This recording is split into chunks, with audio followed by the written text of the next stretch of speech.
Welcome to today's webinar. Today we will be providing a demonstration of the Subpart W Impoundment Photographic Reporting SWIPR system. This webinar is provided by EPA's Office of Air and Radiation. My name is Stephanie Guerra of EPA OAR, and I'm joined in the room by my colleagues Angela Sjogren and Dan Schultheis. I'd like to turn the presentation over to Dan for a few opening remarks. Thank you, Stephanie. So my name is Dan Schultheis. I am the manager for this rulemaking. I took this over from Reed Rosnick, whom many of you have known over the years.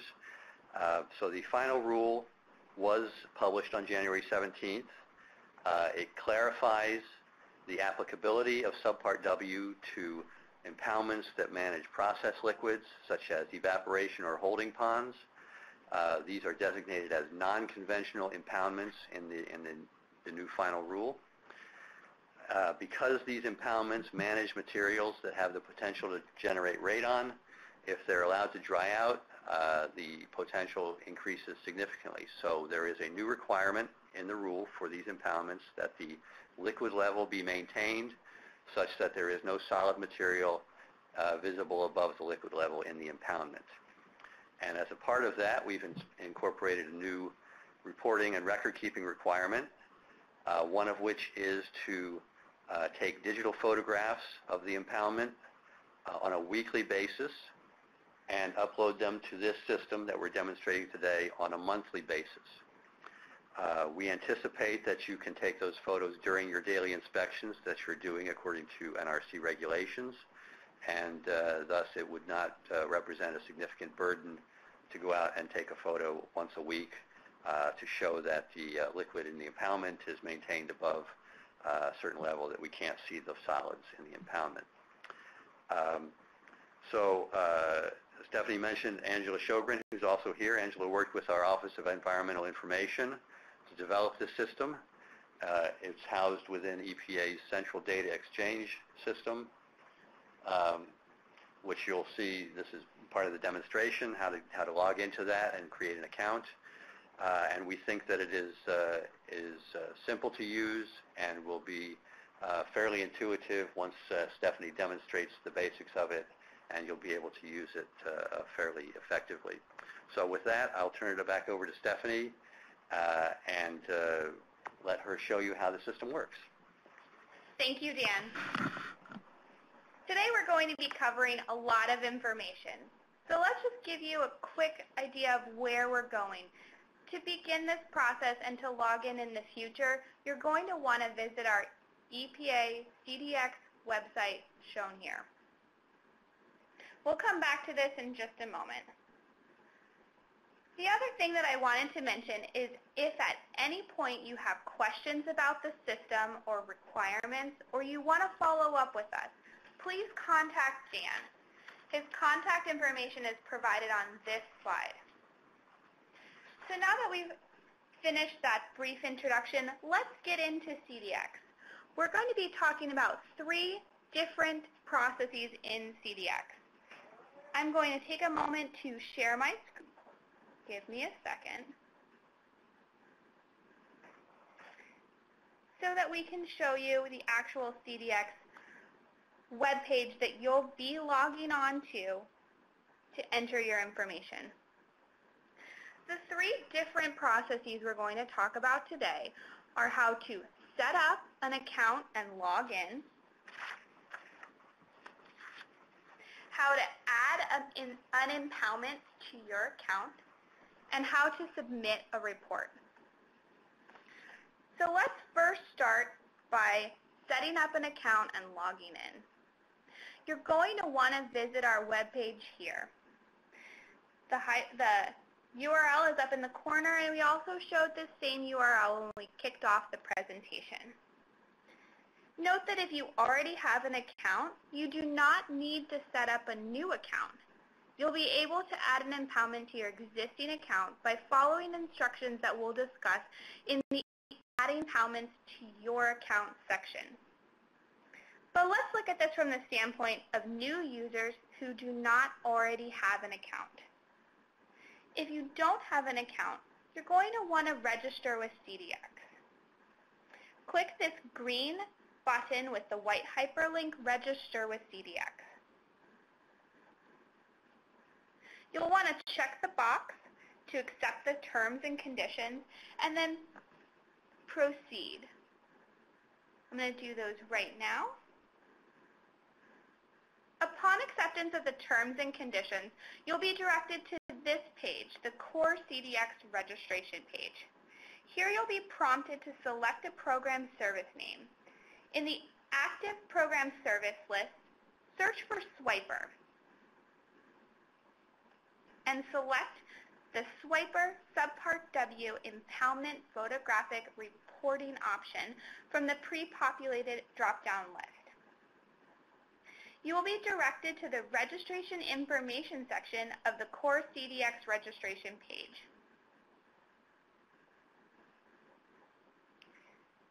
The registration information for the Subpart W SWIPR program is included at the top of the page in the blue box.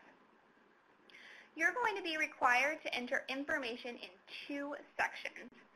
The first section is the User Information box. Please fill out all of the required fields. These required fields are denoted by an asterisk. Let's do that now.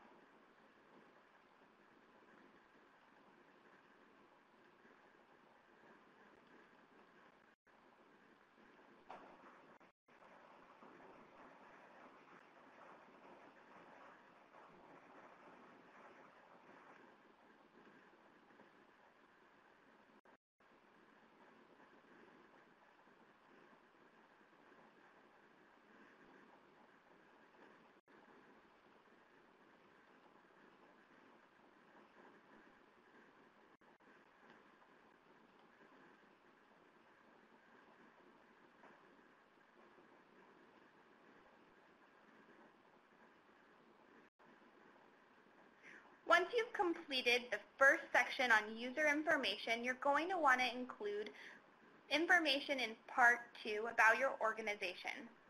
You'll want to enter your company or organization name and select the green search button to see if your organization is already listed in the SWIPR system.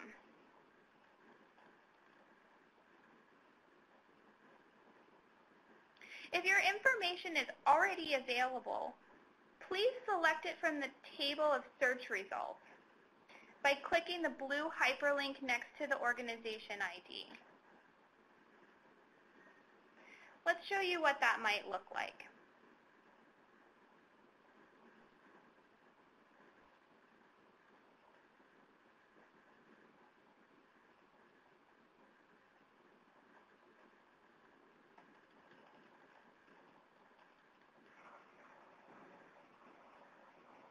This is the blue hyperlink that I was referring to if your organization is already included in our database. Should you find your organization information, you'll be prompted to enter some additional required fields, like your email or phone number. Then you'll complete your request by clicking the green Submit Request for Access button at the bottom of the page. If you searched for your organization and the system indicates that no data was found to match your search criteria, let me show you what that might look like.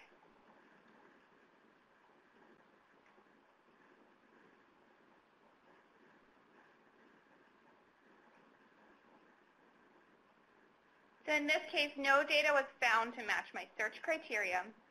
In that case, you'll have to add your organization and click on the blue hyperlink text request that we add your organization at the bottom of the screen and complete the required fields.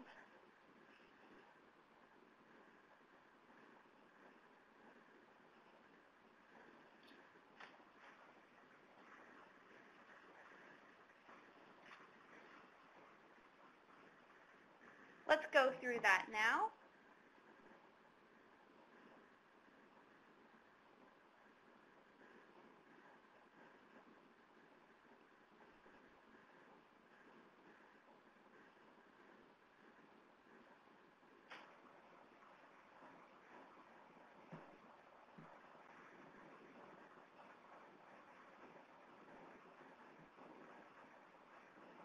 just a note for any of our users who might already have other colleagues or coworkers with an account, we'd like to recommend that you discuss your organization name with others so that names within an organization use the same naming convention.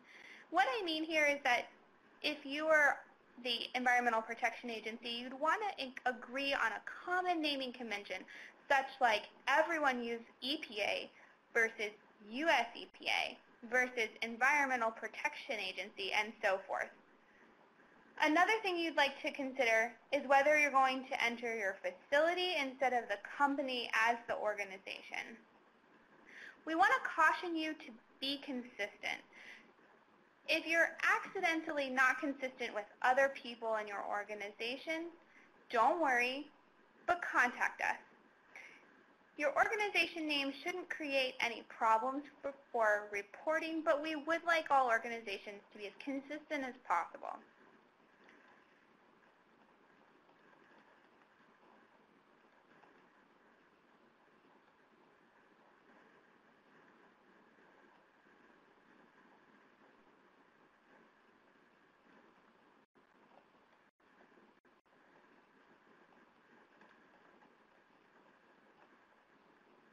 You also will want to include your own contact information because this is going to be your account, specific to you.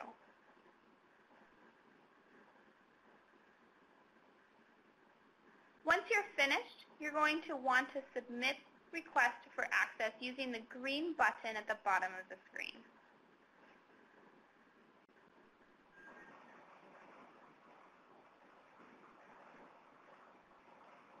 Shortly after completing this step, you'll receive an email confirmation that your account was created. This email will be sent to the same email address provided in the step above. Check your spam or junk mail folder if you don't see an email within the first few minutes. It doesn't take very long for this email to be sent out, and it's an automatic system reply. Let's go to my email and pull up an example.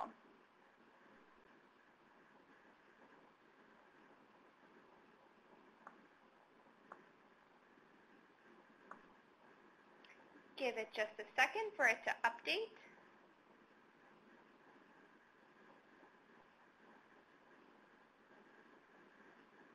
Here's an example of the email that you should receive.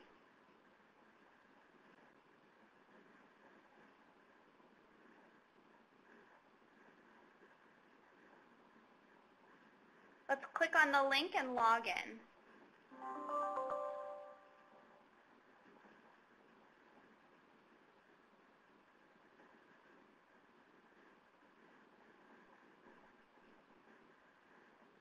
Upon logging in, you're going to be directed to the CDX registration LexisNexis identity verification page. Complete the required fields here shown on the identity verification page by either verifying existing information or entering new information like your home address, personal phone number, birth date, or last 4 digits of your Social Security number. Give me a moment to fill this out now.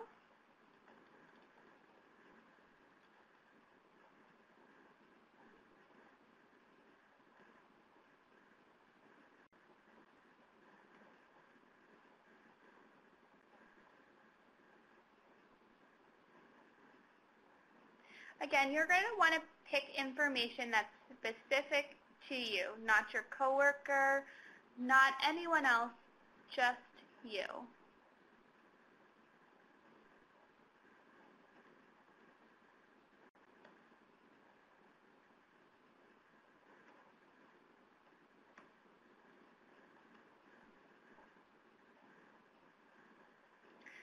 When you're done, be sure to click the box that says the information above is specific to you, and then proceed with verification.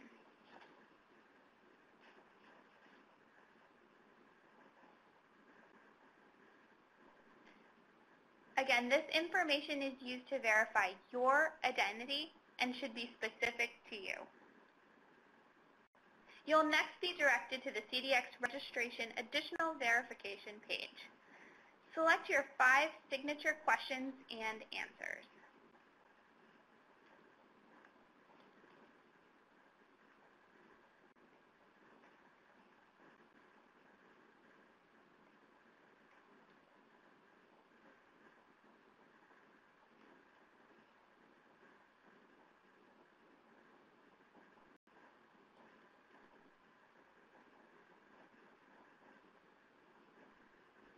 You'll want to click the green Save Answers button at the bottom when you're finished. An automatically generated message will be sent by the CDX system when your signature question and answers have been updated. The next page, this page, is also part of the additional verification step, but it's optional. If you'd like to enter your mobile phone number, you can include it here to electronically sign your submissions with the phone. To enter information, go ahead and put your phone number in.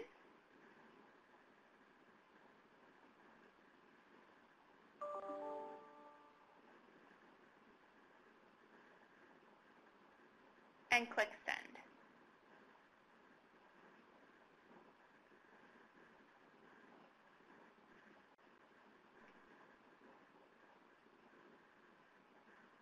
Just like all of the other steps that we've done, you're going to get a confirmation code once your information is processed through the system.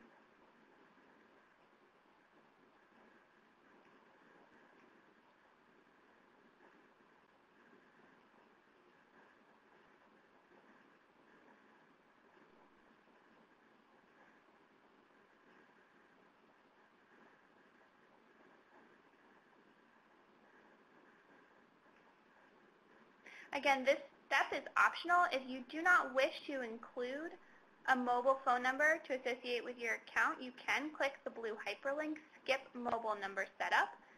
And even if you do decide not to include your mobile phone number, you can include it at a future time.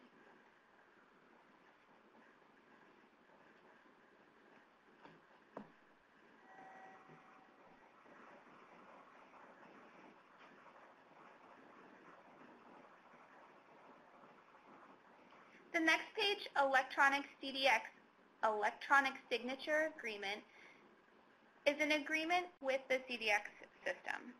You're going to want to review the information on this screen. Make sure your information that you've entered is correct. And once you're ready, you'll click the green Sign Electronically button at the bottom of the screen. A pop-up window will open up asking for confirmation of your acceptance of the terms. You'll want to click the green Accept button to proceed.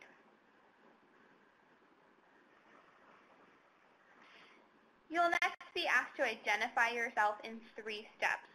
The first step is authentication. You're going to want to use the password that you established as part of the registration process to log in. Next, you'll be asked to verify yourself either by secret question or text message if you enabled that feature during the setup process. I'm going to answer my secret question. And after I'm finished, I'm going to click the green Answer button. The last step is to sign the file. You'll just simply click the green Sign button. An automatic email will be sent from CDX when your e-signature has been accepted and when your account is activated. You'll notice that this is a very quick process and shouldn't take very long to come through the system. You'll also be directed to the SWIPR program on the CDX dashboard. You'll see that it's been added under the Services box in the upper left-hand corner of your screen. And I've just gotten the email that indicates that my account is active, so you'll notice it is a very quick process. If you don't receive your email quickly, please remember to check your junk and spam folders. All right. Our next step is adding impoundments to your account. This is also the step where anybody who already would have had a CDX account would want to then jump in and join here. So people who already had a CDX account, again, would log in with their username and password, and they would pick up and start by adding impoundments to your account in this next series of steps. So in the dashboard, we're going to click Submit a Report hyperlink. Again, to do this, you must be logged into your CDX account, either through the setup process that we've just gone through, or by logging in through the home page. In the first blue box on this page, you're going to want to read through your organization point of contact information. Make sure this information is correct. It's pre-populated based on the information submitted during your registration. If this is the first time you're adding an impoundment to your account, you will not see any impoundments listed in the second box under the Manage Facility Impoundments. To add a new impoundment, click the green Add Manage Impoundments button. This will prompt a new window to pop up. In the new window, there are two tabs. The first tab, My Impoundments, will not show any impoundments if this is your first time adding one to your account. To add a new impoundment, you can either click gray Add Impoundments tab or the green Add Impoundments button at the lower left-hand corner of your screen.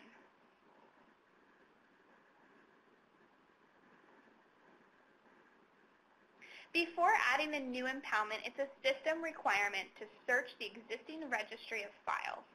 You can search impoundments by name, address, zip code, or the unique number assigned to each impoundment by SWIPR. When searching through the existing registry of files, you must enter in at least a minimum of a zip code.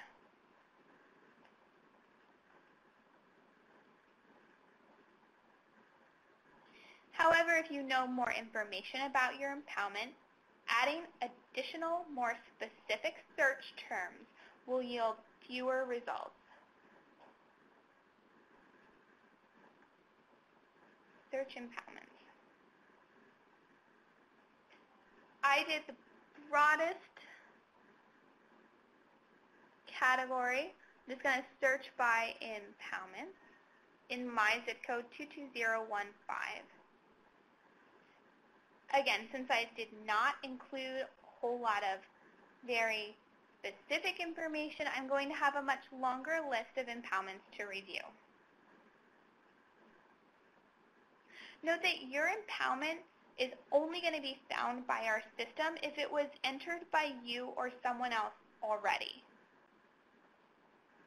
Along these same lines, once you go through the effort of entering a new impoundment, other people within your organization are going to be able to find it, and they won't have to go through the additional steps of adding an impoundment to the system each time.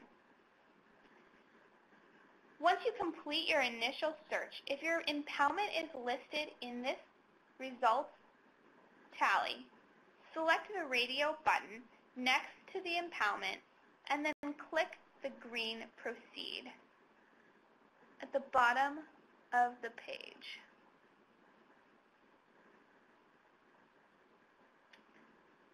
Let's see. Let me zoom out a little bit so that you can see what that would look like. The green Proceed button is all the way down here in the lower left-hand corner. You may need to adjust your screen size like I just had to do in order to see that button. If your impoundment was not in the list, you'll need to add the impoundment. To add the impoundment, you're going to click on this blue hyperlink. It may be very difficult to see on your screen right now because I did need to zoom out. But the hyperlink says, "Can't find your impoundment? Click here to create it." we're going to do that right now. Then we'll see if we can adjust the resolution on the screen so that you might be able to see everything a little bit better. It does not appear that that's going to help us because we lose some of the buttons that I need to demonstrate. So I apologize to everyone who might be seeing things a little bit small on their screen, but again, you can always log into the system using the same directions and see things live on your screen as you set up your account. So we're now working in a new window called the Add or Manage Impoundments. You're going to want to populate all the information in this tab. Remember also that you must go through this process for each impoundment that you want to add. Let's first start with the impoundment name. This name should be descriptive, and some examples could be your facility name and impoundment number 1, or a location and impoundment. It's important to include the facility or the company name as a descriptive element as part of your information.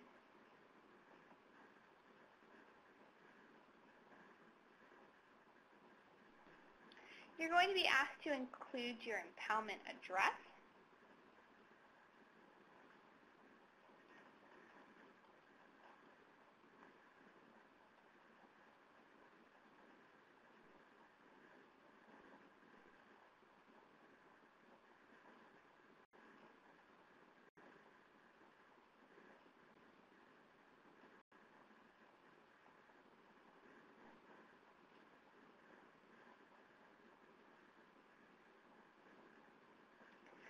When you're all finished, you can add your impoundment by clicking in the Map Impoundment section.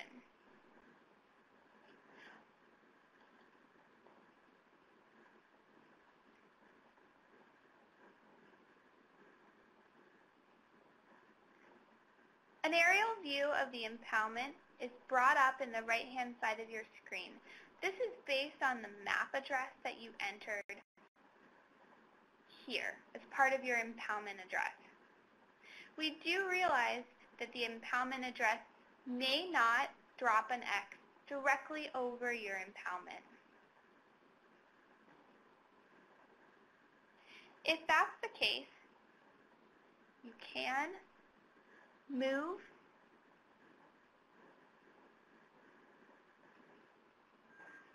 your impoundment to anywhere by dragging and holding the mouse to then move the X.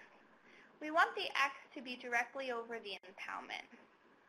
As we're moving the X to the appropriate spot on the aerial view, note that it's automatically updating our coordinates here.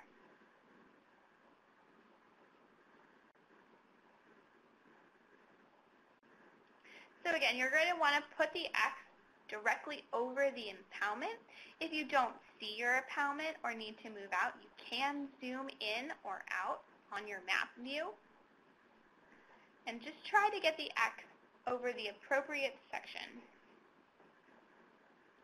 Once you have the X over the impoundment and you wish to save the impoundment to your account, click the green Submit button.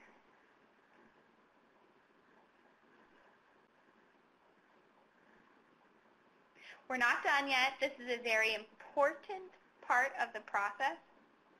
Once you've gone through all of this effort to add your impoundment, you do still want to make sure that you save your selected impoundment.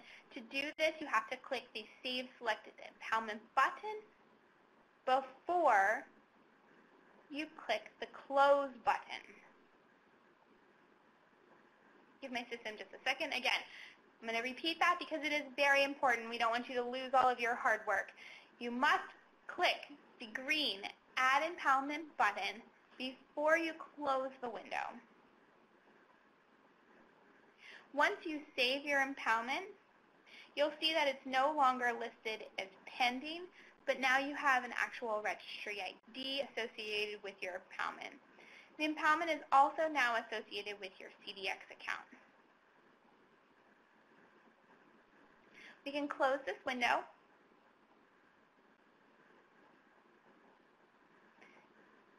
All right.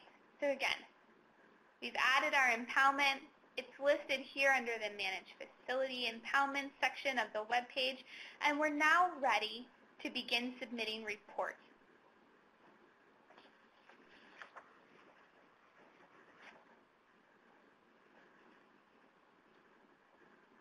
So again, you can submit a report once you've added your impoundment to an account. Each account will need to add the appropriate impoundments, and do remember that you must go through the process of adding an impoundment for each impoundment your facility has.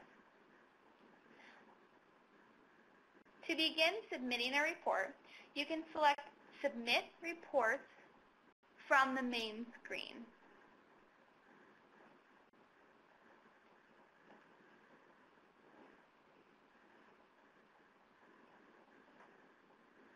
Go back to my home page.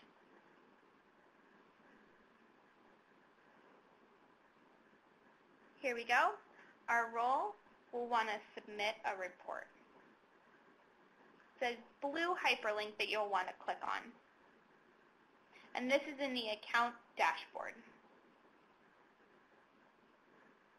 You'll want to click the impoundment that we're submitting a report for by selecting the green text.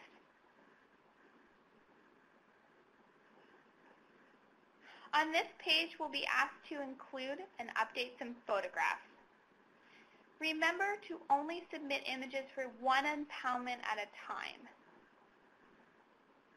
However, you can include multiple images of the same impoundment in any one specific upload. Let's add a couple photos here.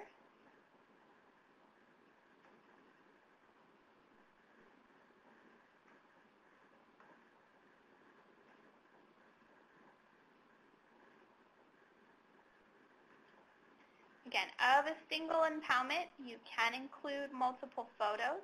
There is no number of photos the system won't have a maximum number of photos. You can include as many as you need to, but please submit JPEG images that are less than 50 megabytes. We would really appreciate that. You'll want to repeat the process of adding as many photos as are needed. And once you've added all of your images that you wish to submit for the specific impoundment, make sure that you do remember to upload them.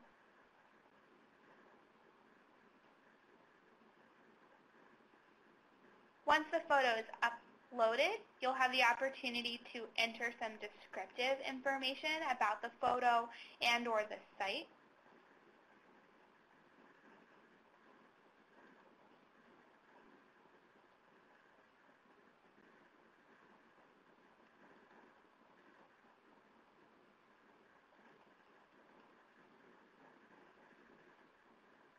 There are two required fields, the first being the date, the second being the time that the photograph was taken.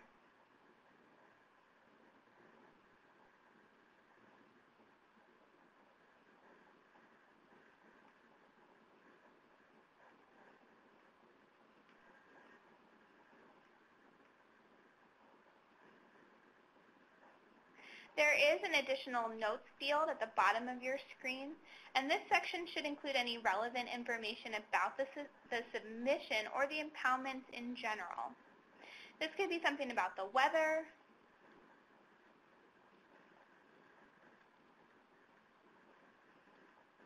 so I just wrote a note that it hasn't rained in 2 weeks.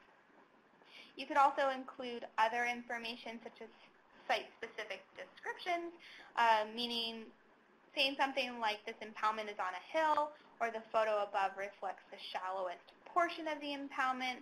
Again, add as many descriptive notes as you want, but these should be generic and not related to any specific photo that you've uploaded in the photograph section above. After all descriptions are noted and complete, you'll click the green Review Report button at the bottom of your screen. This is going to allow you to review your report before submitting it. Remember to review all sections of the page to make sure that your information is accurate and complete. At the bottom of the page, you're going to need to submit the certification. And you must do this by clicking the default No certification to Yes. Just click once on the word that says No and it will change it automatically to Yes to provide your certification. Once everything looks good and you're all finished, you'll click the green Certify and Submit button at the bottom of the screen. If you did notice that changes were needed during your review on this page, you can also click the Edit Report button to update any information that may be needed. For our purposes today, all of my information looks accurate and complete, so I'm going to click the Certify and Submit button. This is going to include a pop-up that's going to ask you to go through the verification process. So you're going to want to verify yourself with the same information that you used during the registration process.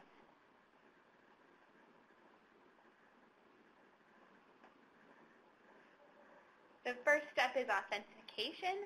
The second step is secret question.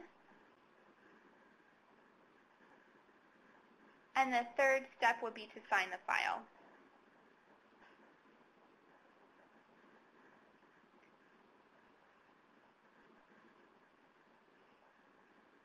After certification, you'll receive an email and you'll also see a message that your report submission was successful. Again, if you don't see the email, check your junk or spam folders. It might have ended up there. We will make a couple of notes that you'll only be able to see the reports that you have submitted. For security or privacy reasons, you won't be able to see any of the reports submitted by other users in your organization. If you find that someone from your organization is no longer reporting, say they've retired, you'll have to contact Dan Schulteis. Let me bring his information up now so that we get it on the screen.